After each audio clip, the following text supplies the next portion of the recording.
Several minutes of commercial-free football starts now. Here are the Purple Mortgage Guys. Hey, welcome to another episode of Purple Mortgage Guys. We're here with Goose and myself, Brent. We're two guys in the home loan business. Love doing home loans, but also like to talk Minnesota Vikings football in some free time here. So just the two of us on this one. Tanner couldn't make it, but we wanted to talk about the Vikings cap situation. And there seems to be a little something going on behind the scenes, but we really don't know what that means.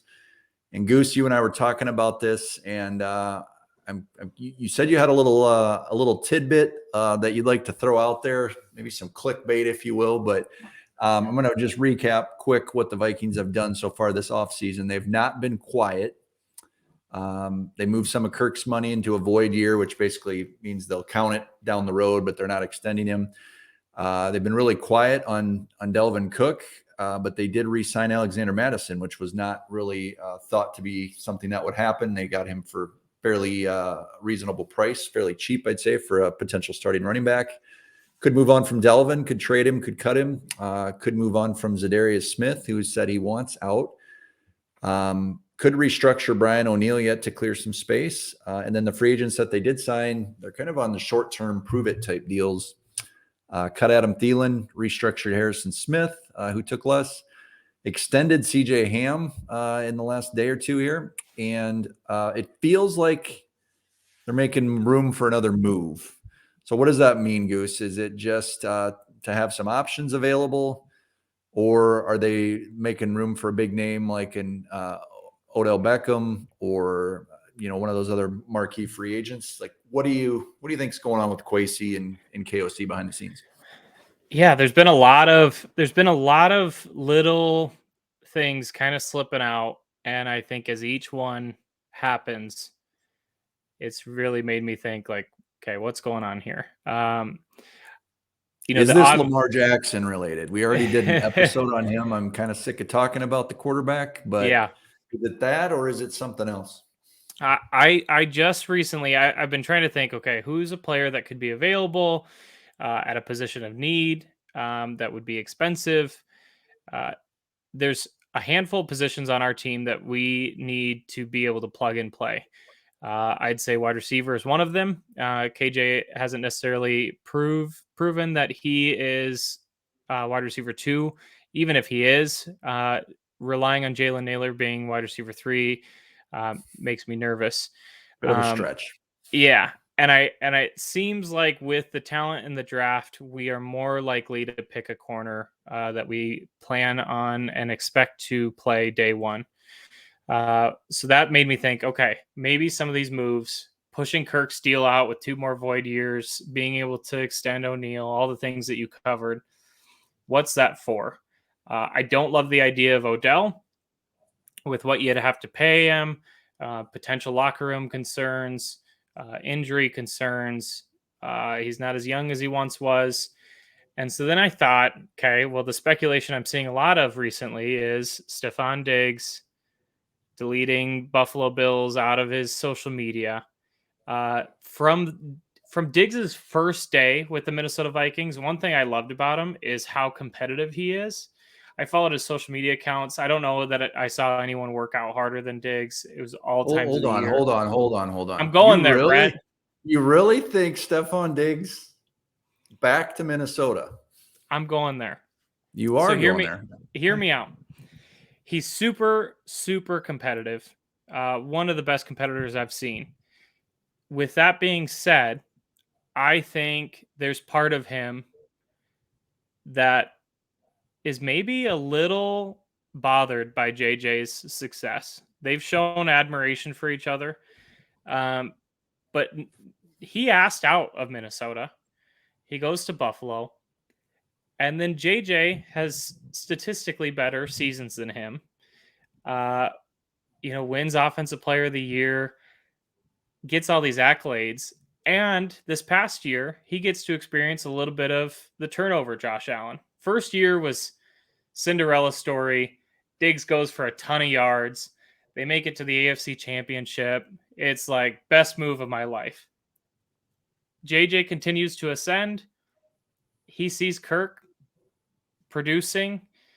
He sees Zimmer leave. Well, I was The going to say offense- Zimmer being gone, that had to be the only reason then if he's even Diggs, entertaining this.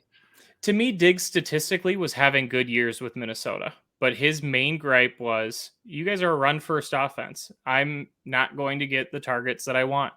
Well, last year, KOC comes in. We're throwing the ball all around. JJ's having a heck of a year. And so I think if the Vikings were to call, he's got the Minneapolis Miracle memories. It's where he started. He could play with JJ. He knows that those targets are going to be, he's going to have one-on-one coverage. And I think there's been a lot of drama the past couple of weeks. A lot of Vikings fans saying, like, look, hey, we warned you, Buffalo. Like, this is the way he is. So now you get to deal with him wanting to leave. I think Diggs has done enough in Minnesota that if that deal gets done, it's like, forget it. Like, Diggs is back, baby. And I'd love to see it. That's I didn't see that one coming, Goose. I really didn't. So What do you think about it? Let's unpack it. Trying to oversimplify it here, money wise, what's that contract look like? It's a good question. And part of me would be like, okay, how much of it is draft compensation? How much of it is maybe the Bills are interested in, one of these players that we are looking to move on from? Maybe they want to match the Cook brothers together. Maybe Daniil's not going to play at his current contract, and Von Miller's up there in age, and they want someone like Daniil Hunter. So it could be a combination of. They just signed Damian Harris, though, didn't they? I might have missed that. I thought they did. I don't think you can have too many. They also drafted a bunch of young guys. Yeah. A year or two ago. So real quick, Stephon Diggs. I'm just thinking you could have Kirk Cousins, Stephon Diggs, or you could have Lamar Jackson. Is that what we're kind of saying money wise? Yeah. And in my mind, give me Diggs. Give me more weapons. I can't do another season of watching a defense be able to fully focus on Justin Jefferson. Mm-hmm. So 2023, Diggs' cap hit, $14.8 million. 2024, 27.8, so pretty spendy. And then there's a potential out for 2025. Yeah, but think of the dollars you would have wrapped up in the wide receiver position once JJ gets paid. Well, his out is in 2025. So I'm thinking, you extend JJ, you could have a rookie contract in there maybe for your quarterback, I guess. So. Right. They basically made Kirk Cousins' contract a rookie quarterback contract when they added all those void years. Mm-hmm. I just think there's got to be something bigger. And it doesn't seem like there's anything being reported on outside of Lamar Jackson, which doesn't seem very likely. It doesn't really match with what KOC's wanted in a quarterback in the past. And the money is just so large for Lamar that I think it's got to be a big splash somewhere. And I think the best thing we could do is solidify wide receiver so that we can focus back on defense. Our offense is pretty much set outside of one more wide receiver.